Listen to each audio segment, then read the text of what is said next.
बिस्मिल्लाहिर्रहमानिर्रहीम। अस्सलाम वालेकुम। पाकिस्तान फ्रंट में सलमान हैदर। आज़ाद फ़लस्तीनी रियासत के क़याम और मसला फ़लस्तीन के दो रियासती हल की जानिब बड़ी पेशरफ्त हो गई। 1917 में बेलफास्ट मुआहदे के तहत इसराइल की नाजायज़ रियासत की बुनियाद रखने वाले बरतानिया ने फ़लस्तीन को आज़ाद रियासत के तौर पर तस्लीम कर लिया। फ़लस्तीन को रियासत तस्लीम करने के बाद बरतानिया में फ़लस्तीनी मिशन को सफारत खाने का दर्जा मिल गया, जबकि इमारत के बाहर फ़लस्तीनी परचम भी लहरा दिया गया। फ़लस्तीन के बरतानिया में सफ़ीर हसाम ज़मलूत ने तकरीब से खिताब करते हुए कहा कि आइए हम सब मिलकर फ़लस्तीन का परचम बुलंद करें, जिसके रंग हमारी कौम की नुमाइंदगी करते हैं। स्याह रंग सोग, सफ़ेद रंग हमारी उम्मीद, सब्ज रंग हमारी ज़मीन और सुर्ख रंग हमारी अवाम की कुर्बानियों की अलामत है। समाजी राब्ते के प्लेटफॉर्म एक्स पर बयान में बरतानी वज़ीर आज़म कीयर स्टार्मर ने कहा कि अमन और दो रियासती हल की उम्मीद को जिंदा रखने के लिए बरतानिया फ़लस्तीन को बाज़ाब्ता तौर पर रियासत तस्लीम कर रहा है। बरतानिया के नायब वज़ीर आज़म डेविड लेमी ने कहा कि बतौर रियासत तस्लीम करने का फैसला फौरी तौर पर एक आज़ाद रियासत का क़याम नहीं करेगा, बल्कि ये इक़दाम अमन मुज़ाकरात को आगे बढ़ाने की कोशिशों का हिस्सा है। बरतानिया क़ौम मुत्तहिदा की सलामती कौंसिल के 5 मुस्तकिल अरकान में शामिल है। P5 क्लब से रूस और चीन 1988 से आज़ाद फ़लस्तीनी रियासत को तस्लीम करते हैं। फ्रांसीसी सदर एमानुएल मैक्रोन ने कहा कि फ़लस्तीनी रियासत को तस्लीम करना ही सूरत हाल को सियासी हल फराहम करने का वाहिद रास्ता है, एक ऐसी सूरत हाल जिसको रोकना ज़रूरी है। एक्स पर बयान में एमानुएल मैक्रोन ने कहा कि आज की सबसे अहम ज़रूरत गजा में जंग का खात्मा और शहरी आबादी का तहफ़्फ़ुज़ है। फ्रांस के फ़लस्तीन को तस्लीम कर लेने के बाद अमरीका सलामती कौंसिल का वाहिद मुस्तकिल रुकन होगा जो फ़लस्तीनी रियासत को तस्लीम नहीं करता। कनाडा, ऑस्ट्रेलिया और पुर्तगाल ने भी फ़लस्तीनी रियासत के वजूद को तस्लीम कर लिया है। कनाडा पहला G7 मुल्क है जिसने फ़लस्तीनी रियासत को तस्लीम किया है। 7 अक्टूबर 2023 को गजा जंग के आगाज़ से अब तक 13 ममालिक फ़लस्तीनी रियासत को बाज़ाब्ता तौर पर तस्लीम कर चुके हैं, जिनमें स्पेन, बरतानिया, कनाडा, ऑस्ट्रेलिया, पुर्तगाल, Ireland, Norway, Slovenia, Bahamas, Jamaica, Barbados, Armenia और ट्रिनिडाड शामिल हैं। बेल्जियम, सान मारिनो, लग्जमबर्ग, माल्टा और एंडोरा भी फ़लस्तीनी रियासत को तस्लीम कर लेंगे। फिनलैंड और न्यूजीलैंड की हुकूमतों की जानिब से भी इसी तरह के इशारे मिल रहे हैं। चीन ने आलमी बरादरी से फ़लस्तीन की अक़वाम मुत्तहिदा रुकनीत के लिए हमायत की अपील की है। न्यूयॉर्क में साफ़ियों से बात करते हुए पुर्तगाल के वज़ीर ख़ारजा पाउलो रेंजल ने कहा कि दो रियासती हल ही खित्ते में पायदार और मुस्तकिल अमन का वाहिद रास्ता है। यूरोपियन कमीशन की सदर अर्सुला वॉन डर लीन भी फ़लस्तीनियों की हिमायत में बोल पड़ी। अर्सुला वॉन डर लीन ने कहा कि गजा में रोज़ाना की बुनियाद पर होने वाले होलनाक वाक़यात को अब ज़रूर रुकना चाहिए। हम दो रियासती हल के गैर मुतज़लज़िल चैंपियन भी हैं, जिसे मगरबी किनारे में इसराइली हुकूमत हालिया आबादकारी के नए इक़दामात से कमज़ोर कर रही है। दूसरी जानिब यूरोपीय कमीशन ने इसराइल के साथ तिजारती मराहत को मुअत्तल करने और इसराइली हुकूमत के इंतहा पसंद वज़रा और पुरतशद्दुद आबादकारों पर पाबंदियों की तजवीज़ भी पेश की है। अमरीका आज़ाद फ़लस्तीनी रियासत के क़याम और मसला फ़लस्तीन के दो रियासती हल की राह में सबसे बड़ी रुकावट बन गया है। दुनिया में अमन का चैंपियन होने का दावेदार ट्रंप फ़लस्तीनियों के कातिल नेतन्याहू की हिमायत में खुलकर सामने आ गया है। अमरीका ने मुख्तलिफ मगरबी ममालिक की जानिब से फ़लस्तीनी रियासत को तस्लीम करने के ऐलानात को नुमाइशी इक़दाम करार दे दिया। अमरीकी महकमा खारजा का कहना है कि अमरीका की तरजीह संजीदा सफारतकारी है, नुमाइशी ऐलानात नहीं। हम इसराइल की सिक्योरिटी और यरगमालियों की रिहाई हमारी तरजीह है। अमरीकी आशीर्वाद से इसराइली वज़ीर-ए-आज़म नेतन्याहू का एक बार फिर हठधर्मी का मुजाहरा। नेतन्याहू का कहना है कि कोई फ़लस्तीनी रियासत नहीं बनेगी, मगरबी किनारे में यहूदी आबादकारों के इक़दामात जारी रहेंगे। एक दहशतगर्द रियासत को मुसल्लत करने की ताज़ा तरीन कोशिश का जवाब अमरीका से वापसी पर दूंगा। बरतानी वज़ीर ख़ारजा योएड कॉपर ने इसराइल को खबरदार किया है कि बरतानिया की जानिब से फ़लस्तीनी रियासत को तस्लीम करने के जवाब में गर्ब उर्दन के मज़ीद इलाकों को ज़म करने की कोशिश न की जाए। दूसरी जानिब हमास ने मगरबी ममालिक की जानिब से फ़लस्तीन को आज़ाद रियासत तस्लीम करने के फैसले का खैर मकदम किया और फ़लस्तीनियों के हकूक़ की फ़तह करार दिया है। हमास रहनुमा महमूद मरदावी का कहना है कि पेशरफ्त फ़लस्तीनी हकूक़ और हमारे मकसद की अदल व इंसाफ में फ़तह की नुमाइंदगी करती है। मसला फ़लस्तीन का दो रियासती हल दर हकीकत इसराइल और फ़लस्तीनियों के दरमियान अमन के लिए बैनुल-अक़वामी हिमायत याफ्ता फार्मूला है। यह मगरबी किनारे और गजा में एक आज़ाद फ़लस्तीनी रियासत की तजवीज़ पेश करता है, जिसका दारुल हुकूमत मशरकी यरूशलम हो। यह इसराइल के साथ साथ होगा। यरूशलम का दर्जा भी एकदम अहम मसला है। फ़लस्तीनी अपने मुल्क का दारुल हुकूमत मशरकी यरूशलम में चाहते हैं, लेकिन इसराइल ने वहाँ अपना दारुल हुकूमत कायम कर रखा है। हालांकि आलमी बरादरी की अक्सरियत इसे तस्लीम नहीं करती और इसका मौक़िफ़ है कि यरूशलम को तकसीम नहीं किया जा सकता। यही वजह है कि इसराइल दो रियासती हल को मुस्तरद करता है।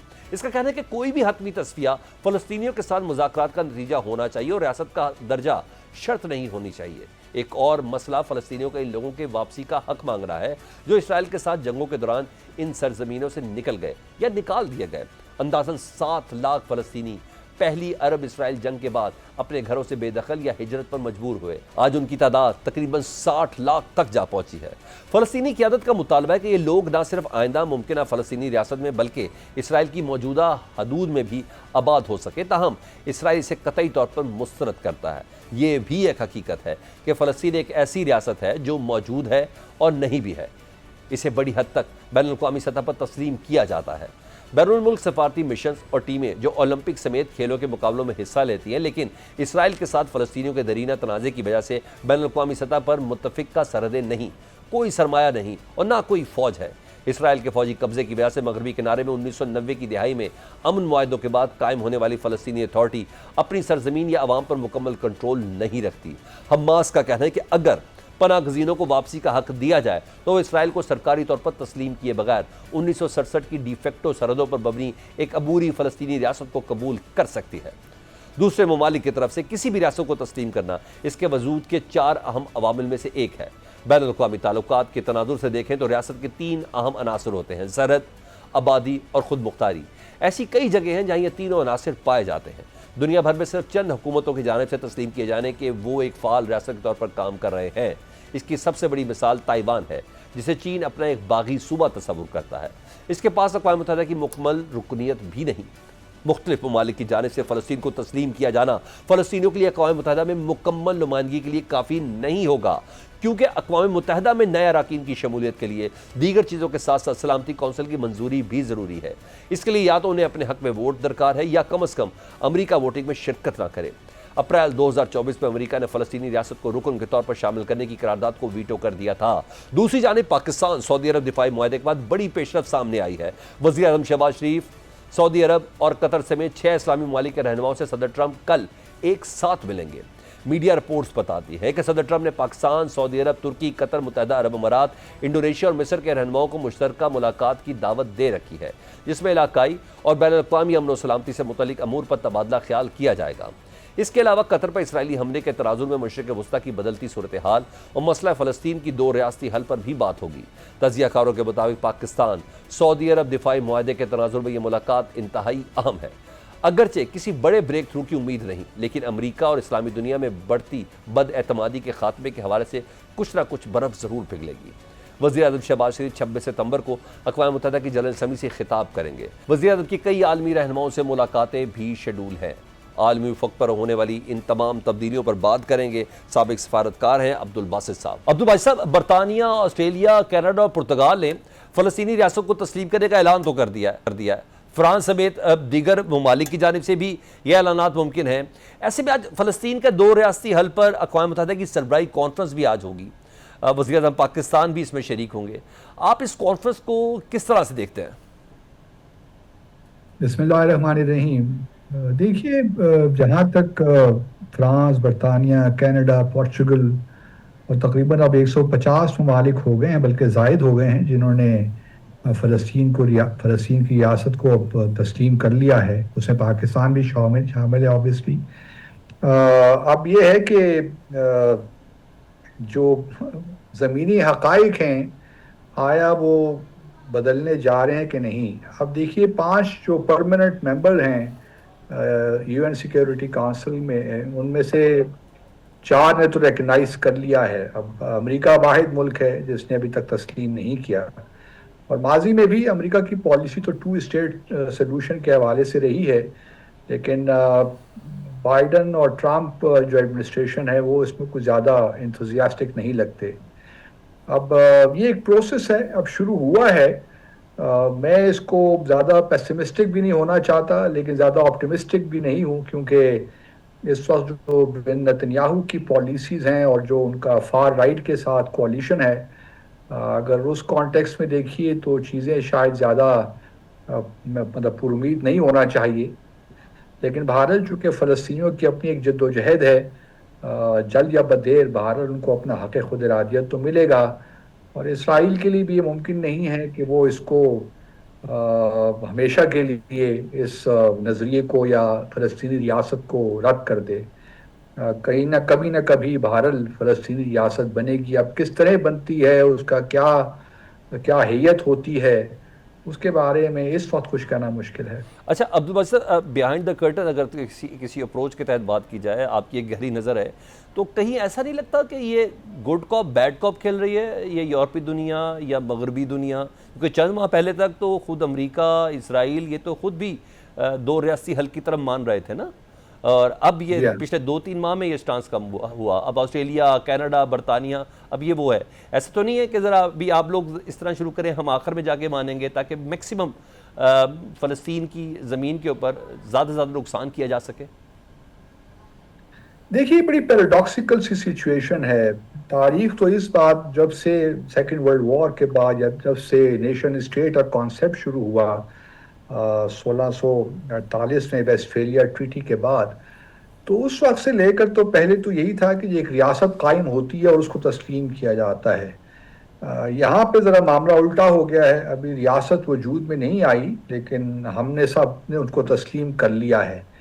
बात आपकी दुरुस्त है कि बहुत से यूरोपियन ममालिक की तो हमेशा से ये पोजीशन रही है टू स्टेट सोल्यूशन की, लेकिन उस पर चूंकि काम नहीं हो रहा था और उस पर कोई पेशरफ्त नहीं थी। लेकिन गजा के मामले के बाद, 7 अक्टूबर के बाद, और जो कुछ इसराइल ने जेनोसाइड किया गजा में, उसके बाद से अगर आप देखिए तो मगरबी दुनिया में हुकूमतों पे जो इस वक्त सिविल सोसाइटी की जानिब से प्रेशर बढ़ा है, उसने सारी थोड़ा बहुत इन ममालिक को प्रेशर में लाए हैं कि कुछ ऐसे इकदाम लें जिससे जो एक पब्लिक सेंटिमेंट है उसको एसुएज करने के लिए। तो मेरा अपना ख्याल ये है कि ये सारे ममालिक जो हैं अब कोशिश तो करेंगे कि किसी हद तक कोई फ़लस्तीनी स्टेट बन जाए, लेकिन अब तो किस तरह होता है वी डू नॉट नो। लेकिन ये सिविल सोसाइटी को बहुत बड़ा क्रेडिट जाता है ठीक। मगरबी दुनिया में, जिन्होंने अपनी हुकूमतों पे प्रेशर बिल्ड किया। ठीक। अच्छा अब्दुल बासित साहब, अभी चंद दिन पहले पाकिस्तान और सऊदी अरब के दरमियान एक दिफाई मुआहदा हुआ है। कल अरब और मुस्लिम रहनुमाओं की ट्रंप से मुश्तरका मुलाकात भी होने जा रही है। गालिब ख्याल है कि शहबाज शरीफ साहब भी उस पर शरीक होंगे। आप बताएं, गजा जंग के तनाजुर में ये मुलाकात कितनी इंपॉर्टेंट हो सकती है? देखिए, मुझे सच्ची बात है नहीं मालूम है कौन कौन से लीडर्स उसमें शामिल होंगे उस मुलाकात में। मुसलमान दुनिया के कुछ रहनुमा ज़रूर हैं और शायद हमारे प्राइम मिनिस्टर भी हों। ये मुलाकात अहम है यकीनन, क्योंकि मुसलमान दुनिया जो चीदा चीदा ममालिक हैं अपना जो पर्सपेक्टिव है फ़लस्तीन के मामले में वो सामने रखेंगे। और अब देखना ये है कि प्रेसिडेंट ट्रम्प किस हद तक इसराइल पे प्रेशर बिल्ड कर सकते हैं।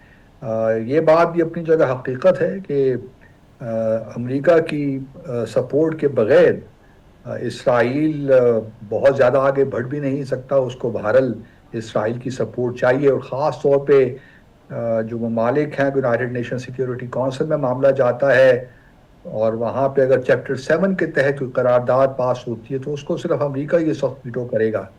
तो अमेरिका को, इसराइल को बहरहाल अमेरिका की ज़रूरत तो है। अब मुसलमान दुनिया किस हद तक प्रेसिडेंट ट्रम्प को कन्विंस कर सकती है कि इस मामले में इसराइल की मुकम्मल पुशपनाही की बजाय एक जो है अमेरिका की जो ओरिजिनल पॉलिसी थी उसकी तरफ वापस जाया जाए, ताकि जो इस वक्त फार राइट का जो कोalition, जो इस वक्त पार्टनर्स हैं बिन नेतन्याहू के, जो फ़ायदा उठा रहे हैं इस वक्त, और वेस्ट न सिर्फ गजा में बल्कि अगर आप वेस्ट बैंक में भी देखिए वहाँ भी अब तो बात ये हो रही है कि उसको भी ऑक्यूपाई किया जाए, पैलेस्टीनियन अथॉरिटी जो है उसको डिसमेंटल किया जाए और एनेक्स कर दिया जाए इस रीजन को भी।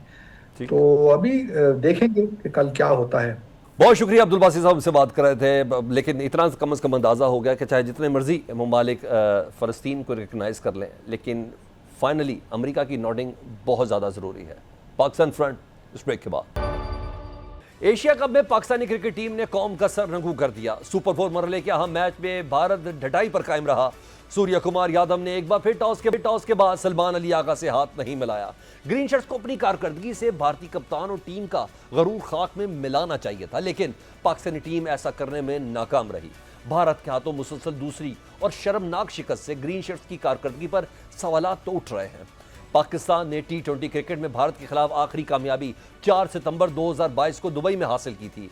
पिछले 3 बरस में पाकिस्तान भारत को एक बार भी शिकस्त नहीं दे सका है। दोनों टीमों के दरमियान होने वाले 5 T20 मैचेस में से 4 में भारत ने फतह हासिल की। अगर मगर का चक्कर चलाकर पाकिस्तान फाइनल में पहुंचा तो एक ही टूर्नामेंट में भारत का तो शिकस्त की हैट्रिक का भी खतरा है। अगर मगर के खेल में हमेशा कौम की दुआएं ग्रीन शर्ट्स को फाइनल तक पहुंचा देती है, लेकिन अब की बार टीम की कारकर्दगी देखते हुए कौम दुआ कर रही है कि पाकिस्तान फाइनल में ना पहुंचे, वरना जो थोड़ी बहुत इज्जत बची है वो भी जाती रहेगी। फाइनल खेलने के लिए सिर्फ पाकिस्तान के लिए अपने अगले दोनों मैच जीतना ही नहीं, भारत के हाथों बांग्लादेश का हारना भी बहुत जरूरी है। बांग्लादेश सुपर 4 मरहले में पहले ही एक मैच जीत चुका है, इसलिए पाकिस्तान बांग्लादेश को हराकर भी अगर मगर के खेल से बाहर नहीं निकल सकता। बांग्लादेश ने भारत को हरा दिया तो पाकिस्तान का फाइनल खेल ले और भारत का टूर्नामेंट में पाकिस्तान के खिलाफ जीत की हैट्रिक का ख्वाब पूरा नहीं हो सकेगा।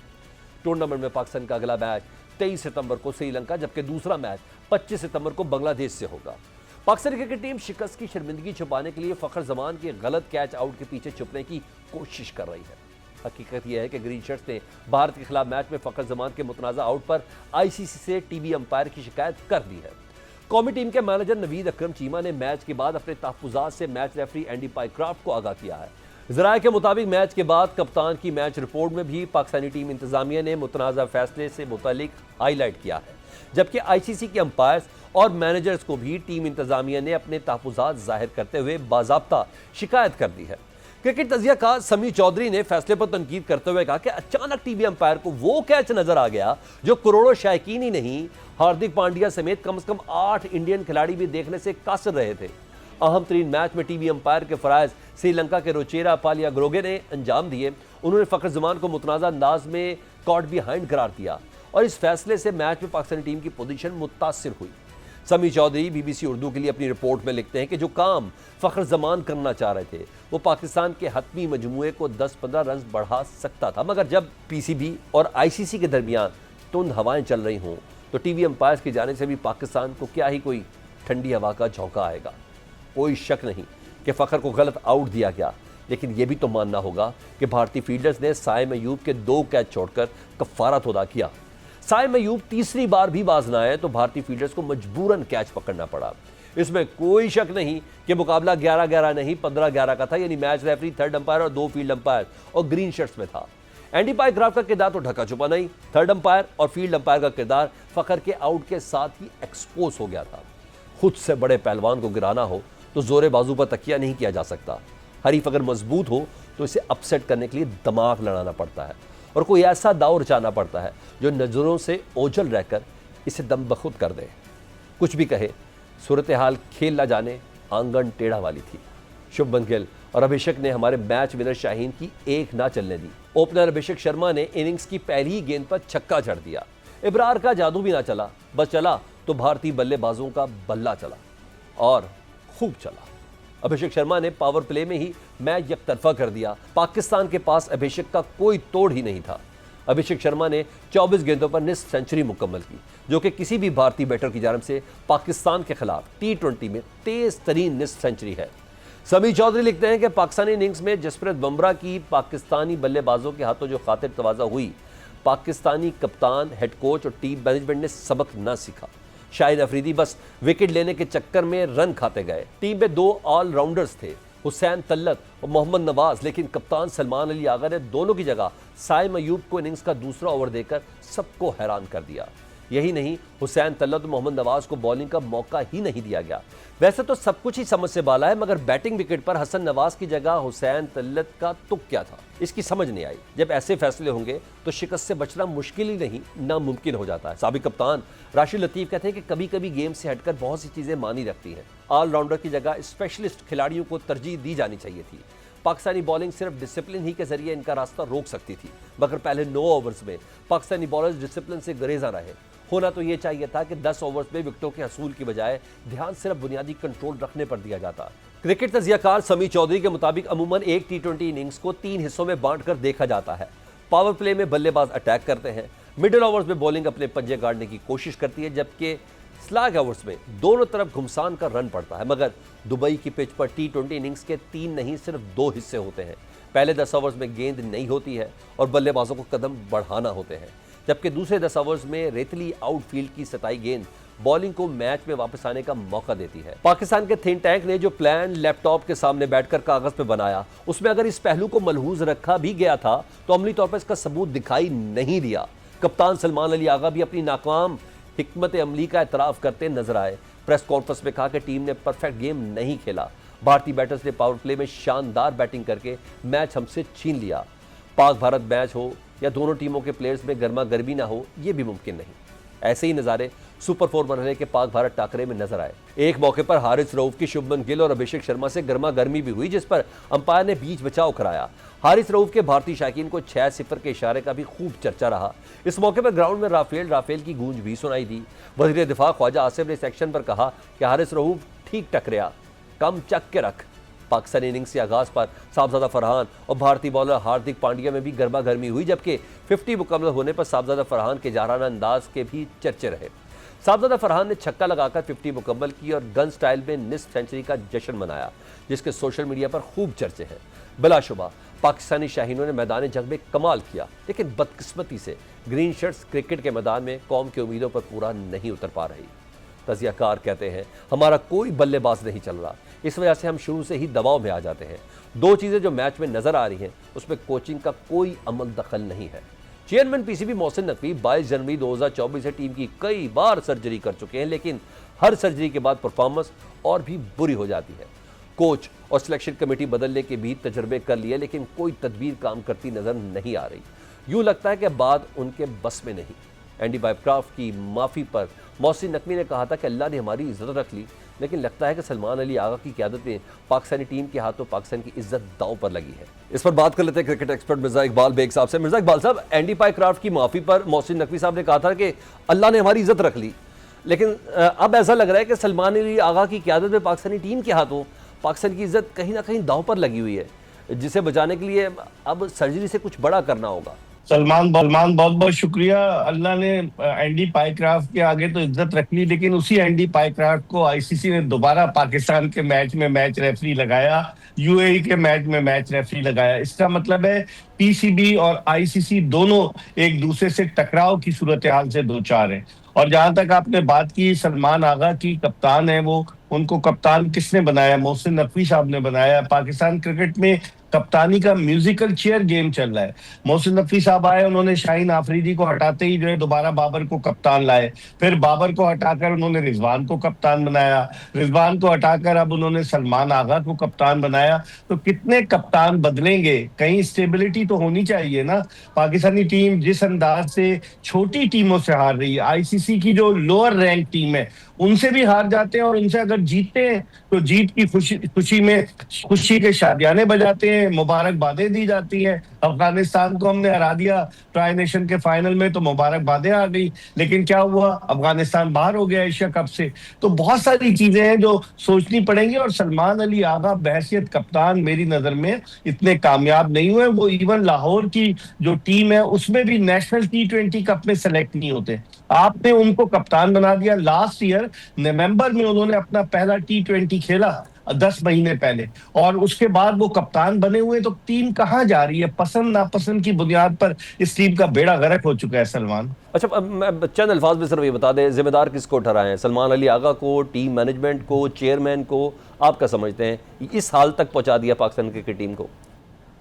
देखिए, जिम्मेदारी तो चेयरमैन पर आयद होती है, क्योंकि वो लोगों को उन्होंने ही मुंतखब किया। बगैर उनकी अप्रूवल के ना कोई हेड कोच बन सकता था, ना कोई कप्तान बन सकता था, ना सिलेक्शन कमेटी उनकी अप्रूवल के बगैर काम कर सकती थी। तो चेयरमैन जिम्मेदार है इसके, क्योंकि इनके दौर में मैंने पहले भी बताया कि पाकिस्तान की कारकर्दगी दिन ब दिन जवाल की तरफ गामजन है। आयरलैंड से आप हारे, यूएसए जैसी कमजोर टीम से आप हारे, जिम्बाब्वे से हारे, बांग्लादेश से हारे, वेस्ट इंडीज से हारे, अफगानिस्तान से हारे। ये सारी टीमें पाकिस्तान से रैंकिंग में नीचे की टीमें। आप इन टीमों से अगर हार रहे हैं तो इसका मतलब है कहीं ना कहीं तो कुछ है ना। और उन्होंने 50-50 लाख रुपए पे मेंटोर्स रख लिए थे, वो कहाँ चले गए, टैलेंट कहाँ चला गया। पाकिस्तान क्रिकेट इस वक्त सलमान एक ऐसी पोजीशन में है कि जिस पर बहुत हर कोई तनकीद कर रहा है। आप देखें कल सूर्या कुमार यादव ने प्रेस कॉन्फ्रेंस में कह दिया, उसने कहा कौन सी राइवलरी तो वो होती है कि 5-7 या 6-4 से कोई टीम जीत रही हो। कहता है हमने तो इनको 7 मैच मुसलसल ऑन अ ट्रॉट हरा दिए, जिसमें 4 T20 और 3 वनडे शामिल है। तो इसकी जिम्मेदारी चेयरमैन साहब पे आयद होती है, उनके जो मुशीर है। अब वहाब रियाज जैसा आदमी उनका मुशीर है। हैरत की बात है, जब ये वाकया हुआ आईसीसी का, एंडी पाइक्राफ्ट का, तो वहाब रियाज साहब मशवरा देने पीसीबी हेडक्वार्टर में मौजूद थे। बाद में तो नजम सेठी और अमीर राजा आए। तो जब मुशीरों से जान छुड़ाएं या फिर ये कि जिन लोगों को वो लेकर आए वो इनकॉम्पिटेंट लोग हैं, उनकी छुट्टी करें। यानी आप फोर्स ही नहीं कर रहे कि पाकिस्तान बांग्लादेश श्रीलंका को हराकर इतवार को इंडिया के साथ फाइनल खेल सकता है? नहीं, आप कुछ कह नहीं सकते। ये सलमान अनप्रिडिक्टेबल टीम है, कभी ये खुशी देती है, कभी गम देती है, इसका कुछ पता नहीं है। लेकिन फिर भी इस टीम को जो इसकी परफॉर्मेंस है, गिरी हुई टीम है। कल श्रीलंका से मैच है, श्रीलंका ने अपने तीनों लीग मैच जीते थे और फिर वो बांग्लादेश के खिलाफ मैच अगरचे हारा है, लेकिन उसे वहां की कंडीशंस का पता है, अबू धाबी के शेख जायद स्टेडियम की, क्योंकि वो वहां खेल रहे हैं। पाकिस्तान दुबई में सारे मैचेस खेला है, अब पाकिस्तान वहां जाकर खेलेगा। वो ग्राउंड ओपन ग्राउंड है, उसके आसपास कोई इमारतें नहीं है। तो मुझे लग रहा है कि पाकिस्तान की टीम के लिए बड़ा टफ टाइम देगी श्रीलंका, और पाकिस्तान अगर एक भी मैच हारता है तो definitely he will be out of the race of final. ठीक, बहुत शुक्रिया मिर्जा इकबाल। यही उनका कहना कि पाकिस्तानी टीम से मुतालिक कुछ नहीं कहा जा सकता, कभी खुशी देती है और कभी गम। पाकिस्तान फ्रंट इस ब्रेक के बाद। वज़ीर-ए-आज़म शहबाज शरीफ और उनकी टीम सफारतकारी के मास पर कामयाबी के झंडे तो गाड़ रही है। पाकिस्तान की कामयाब सफारतकारी के पूरे जग में धूम भी है, दुनिया पाकिस्तान के किरदार की मोतरफ भी है। लेकिन मुल्क के सियासी महाज पर नून लीग के इत्तेहादी गिले शिकवे करते नजर आते हैं। हुकूमत की अहम इत्तेहादी पीपल्स पार्टी की चेयरमैन बिलावल भुट्टो जरदारी को सलाम मुतासरीन के लिए वफाकी हुकूमत की पॉलिसियों और हिकमत अमली पर तहफ़्फ़ुज़ात है, जिसका इजहार वो और उनकी पार्टी खुलेआम करती नजर भी आती है। 12 सितंबर को एक्स पर बयान में बिलावल भुट्टो ने कहा कि बैनुल-अक़वामी इमदाद की अपील ना करके करोड़ों मुतासरा पाकिस्तानियों को इस इमदाद से महरूम रखने का कोई जवाज़ नहीं, लिहाजा हम हुकूमत से मुतालबा करते हैं कि बैनुल-अक़वामी इमदाद की अपील फौरी तौर पर की जाए। बिलावल भुट्टो ने सलाम मुतासरीन को रिलीफ देने के लिए बेनज़ीर इनकम सपोर्ट प्रोग्राम को इस्तेमाल ना करने का शिकवा भी किया। बिलावल भुट्टो ने कहा कि वज़ीर-ए-आज़म शहबाज शरीफ ने ज़ाती तौर पर मुझे यकीन दहानी कराई थी कि मुतासिर सैलाब को बेनज़ीर इनकम सपोर्ट प्रोग्राम के तहत रिलीफ फराहम किया जाएगा। उन्होंने कहा कि यह काबिल अफसोस है कि वफाकी हुकूमत अब तक गिलगित बल्तिस्तान, खैबर पख्तूनख्वा, पंजाब और बिलखसूस जनूबी पंजाब के मुतासर अजरा के लिए बेनज़ीर इनकम सपोर्ट प्रोग्राम के तहत किसी रिलीफ का ऐलान नहीं कर सकी। बिलावल भुट्टो कराची पैकेज के हवाले से भी वफाकी हुकूमत और वज़ीर-ए-आज़म से कई बार तहफ़्फ़ुज़ात का इज़हार कर चुके हैं। 19 सितंबर को कराची में मीडिया से गुफ्तगू में बिलावल भुट्टो ने कहा कि कराची के हवाले से वज़ीर-ए-आज़म शहबाज शरीफ को उनके वादे बार बार याद दिलाते रहेंगे। उम्मीद है कि वज़ीर-ए-आज़म कराची के लिए शहबाज स्पीड का वादा पूरा करेंगे। कराची और सिंध के हवाले से नून लीग की एक और इत्तेहादी MQM भी शिकवे शिकायतें करती नजर आती है। MQM का कहना है कि 26वीं आईनी तरमीम के मौके पर उनसे वादा किया गया था कि कराची और सिंध के हवाले से उनके तहफ़्फ़ुज़ात दूर किए जाएंगे। MQM का मुतालबा है कि कराची और सिंध के हवाले से कोई भी फैसला लेने से पहले उन्हें ऑन बोर्ड लिया जाए। MQM पीपल्स पार्टी को कराची और सिंध के मसाइल का जिम्मेदार समझती है। नून लीग के इत्तेहादी ये शिकवा करते हुए नजर आते हैं कि बहुत सी पॉलिसी मामलात पर उन्हें एतमाद में नहीं लिया जा रहा, काम होने के बाद बस उन्हें बताया जाता है। पीपल्स पार्टी हो या MQM या बलूचिस्तान अवामी पार्टी, सबकी क़यादत का यही मुतालबा है कि हुकूमत फैसला करने के बाद इन्हें पहले एतमाद में ले। इसी सूरत में इत्तेहादी हुकूमत की ट्रेन चलेगी। ऐसा ना हुआ तो खदशा है कि कहीं ये इत्तेहादी ट्रेन किसी इंतहाई नाजुक मरले पर डिरेल ना हो जाए। वज़ीर-ए-आज़म को चाहिए कि वतन वापसी के बाद अपनी इत्तेहादी जमातों और पार्लियामेंट का मुश्तरका इजलास बुलाकर सबको ऑन बोर्ड करें, क्योंकि सिस्टम चलाना हुकूमत वक्त की जिम्मेदारी होता है। गिले शिकवे पाकिस्तान पीपल्स पार्टी के हैं। पीपल्स पार्टी के सीनियर रहनुमा कमर जमान कारा साहब ने हमें ज्वाइन किया, उनसे बात करते हैं। कारा साहब, बिलावल भुट्टो और पीपल्स पार्टी के रहनुमाओं की जानिब से ना बार बार ये शिकायतें हैं कि हुकूमत आपकी शिकायत पर कान नहीं धर रही है। इवन कल तो बाकायदा तौर पर नदीम अफजल चंद साहब ने यह तक भी कह दिया कितना बड़ा मुआहदा हुआ है, लेकिन अपने इत्तेहादियों को या पीपल्स पार्टी को एतमाद में नहीं लिया गया।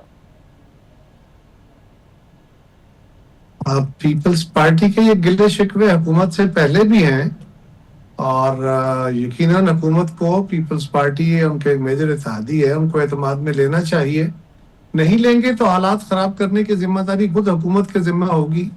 हम नहीं चाहते, बावजूद हुकूमत की तरफ से होने वाली ज्यादतियों, पंजाब हुकूमत के साथ गिले शिकवों, इन सब कुछ के बावजूद हमने हुकूमत को कभी भी किसी मुश्किल में नहीं डाला, लेकिन हुकूमत को भी इस बात का अब एहसास करना चाहिए कि पीपल्स पार्टी के लिए कितना मुश्किल है उसकी क़यादत के लिए अपने कारकुनों को मुतमईन करना कि जब ये सूरत हाल हो कि पाकिस्तान के अहम मुआहदे हो रहे हों या कोई अहम फैसले हो रहे हों और अपने करीबी इत्तेहादियों को भी, जो कि हर वक्त आपके साथ हैं, जो कि हर अच्छे कदम में आपके साथ हैं, आप उनको भी एतमाद में ना लें। ये तो गिले वाली बात तो बिल्कुल है। ठीक। अच्छा, अब कारी साहब, अब हुकूमत ने ना सऊदी अरब के साथ जो दिफाई मुआहदा है उससे मुतालिक पार्लियामेंट को एतमाद में लेने का फैसला किया है। आप समझते हैं कि थोड़ा देर से सही, लेकिन ये ऐसा इकदाम है, पहले ले लिया जाता है एतमाद में तो ज़्यादा मुनासिब था? मुझे नहीं इल्म के ये जो मुआहदा है इसकी तफसीलात क्या वो शाया कर पाएंगे या नहीं। अगर वो कर सकते हैं और वो पाकिस्तान के मफाद में है तो बिल्कुल ये एक अच्छा कदम होगा, लोग उसको अप्रिशिएट करेंगे। ये कोई बुरी बात नहीं है बल्कि अच्छा इक़दाम। बहुत शुक्रिया कमर ज़मान कारा साहब हमसे बात करते हैं। आगे बढ़े तो खैबर पख्तूनख्वा की वादी तीरा में फितनतुल खवारिज की जानिब से बम साजी के मवाद के धमाके ने फितनतुल खवारिज की मकरू साजिश को बेनकाब किया है। फितनतुल खवारिज आम शहरियों को इंसानी ढाल के तौर पर इस्तेमाल करने लगे हैं। मुख्तलिफ अजला की मसाजिद में भी हथियार छुपाए गए हैं। दहशत गर्दों ने रिहायशी इलाके को बारूदी मवाद और हथियारों के कारखाने में बदलकर निहत्ते अवाम की जिंदगियां दाव पर लगा दी है। बैनुल-अक़वामी मीडिया भी इस हकीकत को रिपोर्ट कर रहा है कि फितनतुल ख्वारिज बार बार शहरियों को इंसानी ढाल बनाता है ताकि अपनी बुज़दिलाना कार्रवाइयों को जारी रख सके। दहशत गर्दी की वारदात की आड़ में फितनतुल ख्वारिज और भारत का गठजोड़ एक बार खुलकर सामने आया है। हस्बे आदत भारतीय मीडिया और सोशल मीडिया इस इशू पर अपनी प्रॉक्सी के ब्लंडर को कवर करने के लिए झूठ पर मबनी प्रोपेगेंडा कर रहा है, जिसे तहरीक इंसाफ और पाकिस्तान मुखालिफ सोशल मीडिया अकाउंट चला रहे हैं। पाकिस्तानी कौम और इदारे ऐसे दहशतगर्दों को किसी सूरत बर्दाश्त नहीं करेंगे और उनके नापाक अज़ाइम को खाक में मिलाकर रहेंगे। पुलिस के मुताबिक वादी तीरा में एक कंपाउंड में रखा गया धमाका खेज मवाद फटने के नतीजे में कम अज़ कम 24 अफराद हलाक हो गए। हलाक होने वालों में 14 मुबैना शिद्दत पसंदों के अलावा खवातीन और बच्चों समेत 10 आम शहरी भी शामिल हैं। पुलिस के मुताबिक फितनतुल खवारिज के सरगना अमान गुल और मसूद खान ने मकामी घरों को अड्डा बना रखा था और शहरियों को ढाल के तौर पर इस्तेमाल कर रहे थे। खवातीन और बच्चों समेत बेगुनाह शहरियों की शहादत फितनतुल खवारिज की बेगैरती और सफाकियत की खुली निशानी है। यह पहली बार नहीं कि फितनतुल खवारिज ने अवामी मकामात और मसाजिद में असलहा और बारूदी मवाद ज़ख़ीरा किया हो। यह अमल इस्लाम और इंसानियत दोनों के खिलाफ खुली जंग है। यह दहशतगर्दी दरअसल फितनतुल खवारिज का असल एजेंडा जाहिर करती है कि उनका मकसद पाकिस्तान को नुकसान पहुँचाना है, चाहे इसके लिए नहते पाकिस्तानी अवाम को कुर्बानी का बकरा क्यों ना बनाना पड़े। पाकिस्तानी सिक्योरिटी फोर्सेज इन दिनों खैबर, बाजोड़ और दीगर शुमाली अजला में कलअदम तंजीम TTP के खिलाफ कार्रवाइयाँ जारी रखे हुए हैं।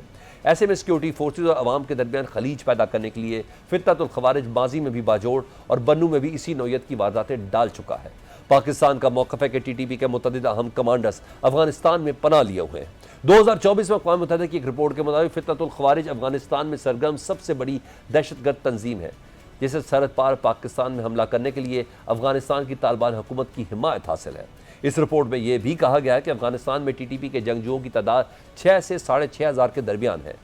गुज़िश्ता हफ्ते अक़वाम मुत्तहिदा में पाकिस्तान के मुस्तकिल मंदूब आसिम इफ्तिखार ने भी अफगानिस्तान में दहशतगर्दों के 60 से ज़ायद ट्रेनिंग कैंप्स की मौजूदगी का इंकशाफ किया था। माहिरीन बताते हैं कि 2021 में अफगानिस्तान में तालिबान की एक बार फिर इक़्तिदार में आने के बाद से पाकिस्तान में कलअदम TTP की कार्रवाइयों और असर व रसूख में बेपनाह इजाफा हुआ है। एक रिपोर्ट के मुताबिक खैबर पख्तूनख्वा में 8,000 से ज्यादा फितनतुल खवारिज के दहशतगर्द मौजूद हैं जो आम आबादी में पनाह लेकर फोर्सेस पर हमला करते हैं। सरकारी हुक्काम का कहना है कि फितनतुल खवारिज गैर मारूफ रास्तों के जरिए अफगानिस्तान से पाकिस्तान आए हैं। 8,000 से ज्यादा दहशतगर्द पिशावर, टांक, DI खान, बन्नू, लकी मरवत, सवाद, शांगला और जम अजला में है, जबकि बाजोड़ और खैबर में 800 से ज्यादा दहशतगर्द मौजूद हैं। जरूरत इस अमर की है कि हमारी सफ़ों में मौजूद फितनतुल खवारिज, इनके सहूलतकारों और हमदर्दों को बेनकाब किया जाए। इसमें कोई शक नहीं कि मुसीबत की इस घड़ी में फितनतुल खवारिज और भारतीय प्रॉक्सीज की बोली बोलने वाले पाकिस्तानियों के हमदर्द नहीं हो सकते। हमें उन्हें पहचानना और अपनी सफ़ों से ऐसी काली भेड़ों को निकाल बाहर करना होगा। प्रोग्राम में हमने शामिल किया है अहमद हसन अल-अरबी, IR स्कॉलर है, उनसे जान लेते हैं। अहमद हसन, ये बताइएगा, फितनतुल खवारिज मासूम शहरियों को शील्ड के तौर पर इस्तेमाल कर रहा है। वादी तीरा में एक कंपाउंड में रखा गया धमाका खेज मवाद और 24 अफराद इसमें हलाक हुए हैं। सोशल मीडिया पर भारतीय अकाउंट्स हैं, कुछ तहरीक इंसाफ से के हमायती अकाउंट्स भी हैं, वो रियासत मुखालिफ प्रोपेगेंडा कर रहे हैं। इस डिजिटल दहशत गर्दी पर आप क्या कहेंगे? जी देखें, इसके दो एस्पेक्ट्स हैं। अभी ये 5th जनरेशन वॉर है जो इम्प्लीमेंटेड है पाकिस्तान के ऊपर, जिसका एक काइनेटिक एंगल है, जिसमें ये जो दहशतगर्द हैं फितनतुल खवारिज के, ये अपना एक नैरेटिव क्रिएट करते हैं। उस नैरेटिव की बेस के ऊपर जो अल्टीमेट गोल होता है वो ये होता है कि रियासत के अंदर आप जो अवाम है, पब्लिक है, गवर्नमेंट है, हर जगह के ऊपर इनकी कोशिश ये है कि कोई ना कोई किसी तरीके से कंफ्यूजन को क्रिएट किया जाए दहशतगर्दी को लेकर, और पिछले 20 साल से इनका यही टैक्टिक रहा है। अब अगर वो कंफ्यूजन निकल जाए तो फिर ये दहशतगर्द जमीन के ऊपर दहशतगर्द कार्रवाइयां नहीं कर सकते। तो लिहाजा वो element of confusion 5th generation war का कॉर्नरस्टोन होता है, जिसको उन्होंने बिल्ड करते रहना होता है।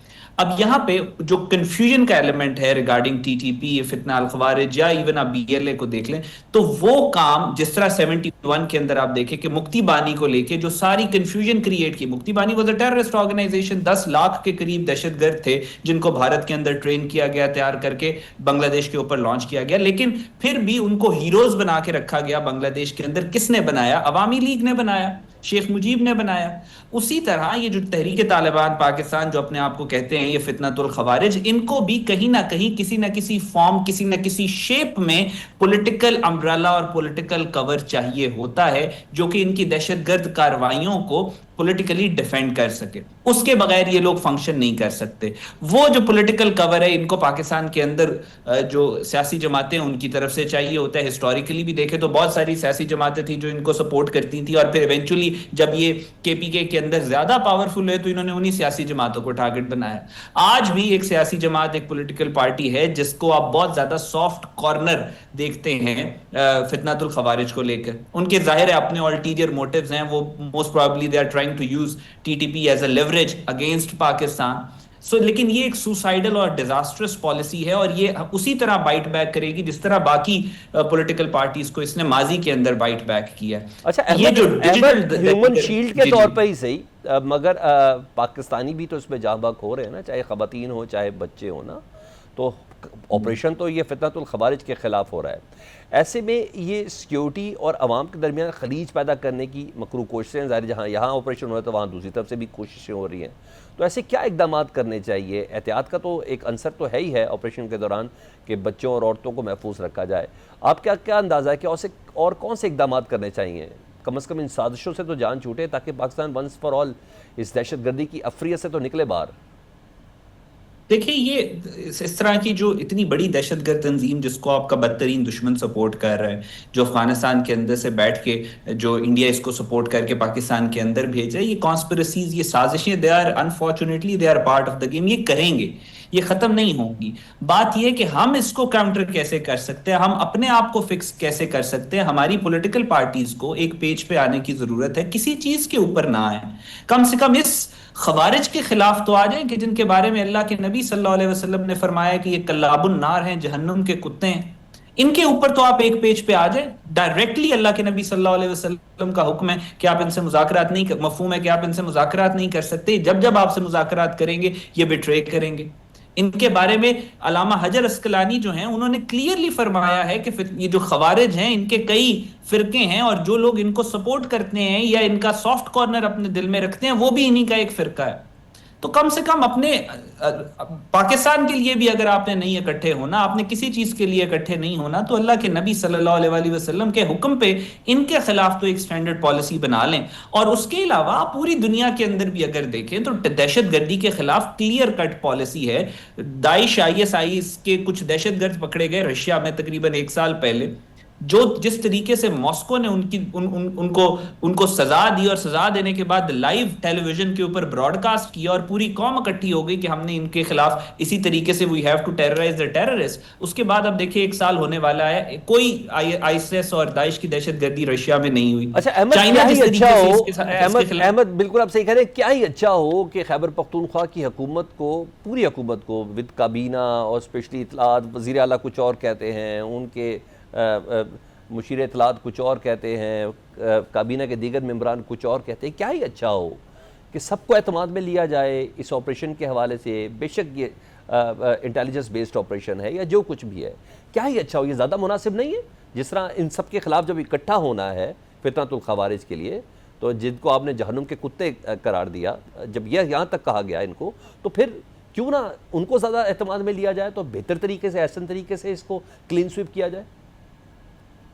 देखिए आपकी बात, I agree with what you are saying, लेकिन बात यह है कि इस पे तो कोई गुंजाइश ही नहीं है ना। आपको जब रसूल खुदा सल्लल्लाहु अलैहि वसल्लम ने इनको कल्लाबुन नार फरमाया, वो रहमतुल लिल आलमीन है जो दोनों जहानों के लिए रहमत है। आप सोचिए किस हद तक गलीज लोग होंगे कि इनके बारे में नबी सल्लल्लाहु अलैहि वसल्लम कल्लाबुन नार के।